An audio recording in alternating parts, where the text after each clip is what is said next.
আজকে আমি আপনাদের সঙ্গে একটি ভিন্ন রকম বেগুন ভাজা রেসিপি শেয়ার করব। তার জন্য আমার খুব সামান্য পরিমাণ উপকরণ লাগছে। এখানে ধনিয়া লাগছে, জিরা লাগছে। এই মশলাগুলো এখন আমি সব শিলপাটায় বেটে নেব।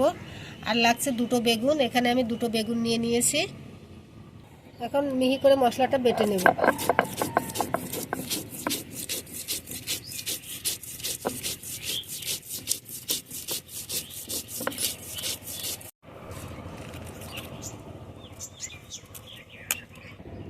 মশলাটা বাটা হয়ে গেছে, এখন একটা পাত্রে উঠিয়ে নিচ্ছি।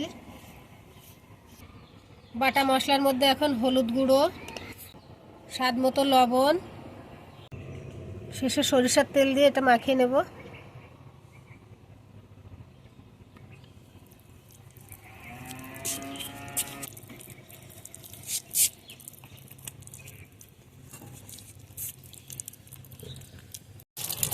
বেগুনগুলো ধুয়ে নিচ্ছি।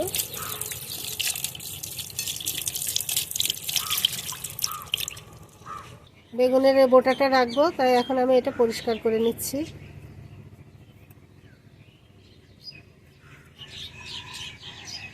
আমি পরিষ্কার করে নিয়েছি কাঁটাগুলো।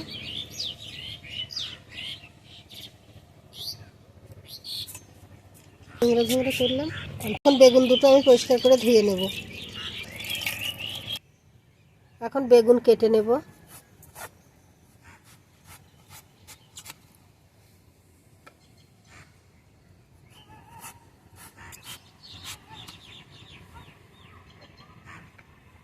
বেগুনটাও কেটে নেব।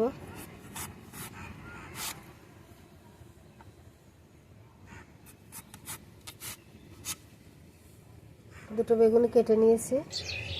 এখন বেগুন দুটো আমি ছুরির সাহায্যে এভাবে চিড়ে চিড়ে নেব।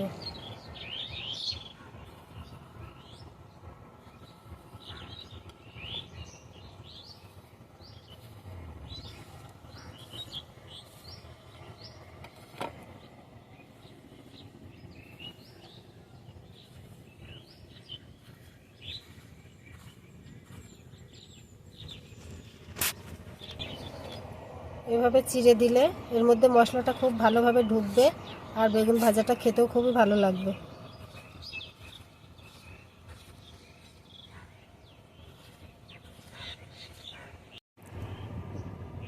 সবগুলো ছুরি দিয়ে কেটে নিয়েছি। এখন মশলাটা মাখিয়ে নেব।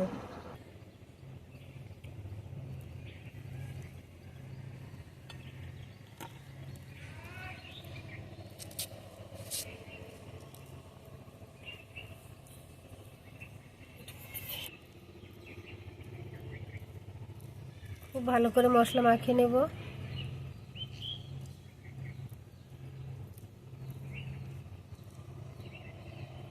এপিটেও মাখিয়ে নেব।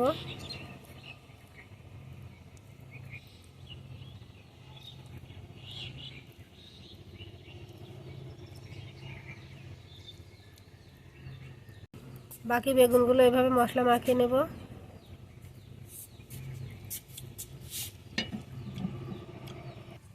বেগুনগুলো মশলা মাখিয়ে নিয়েছি।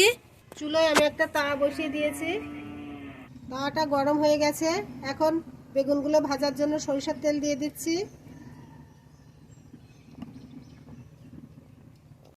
তেল গরম হয়ে গেছে, এখন বেগুনগুলো দিয়ে ভেজে নেব।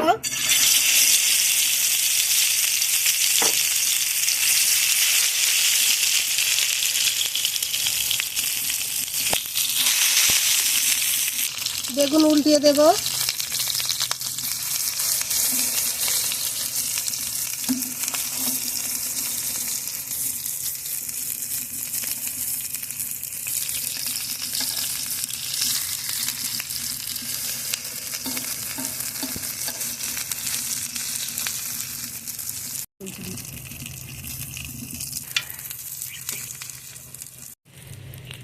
বেগুনগুলো উল্টে পাল্টে সুন্দরভাবে ভেজে নিয়েছি। দেখুন কতটা সিদ্ধ হয়ে গেছে, একবারে নরম হয়ে গেছে। এখন উপর থেকে কিছুটা ধনিয়া পাতা দিয়ে দেব।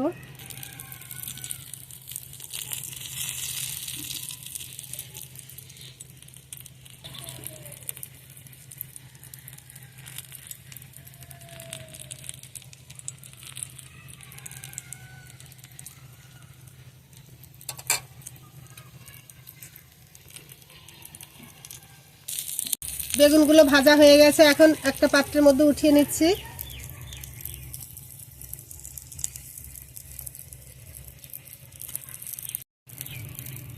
বাকি বেগুনগুলো আমি এভাবে ভেজে নেব।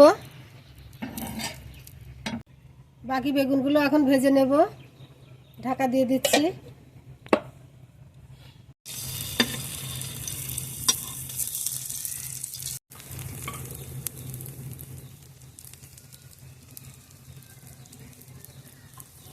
বেগুনগুলো উল্টে দেব। মশলাগুলো আবার এভাবে উপর থেকে দিয়ে দেব।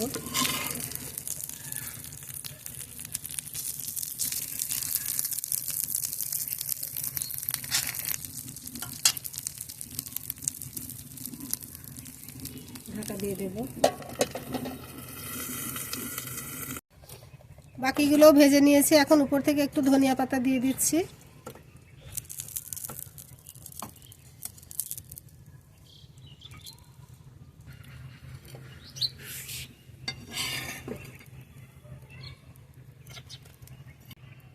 বেগুন ভাজাগুলো এখন উঠিয়ে নিচ্ছি।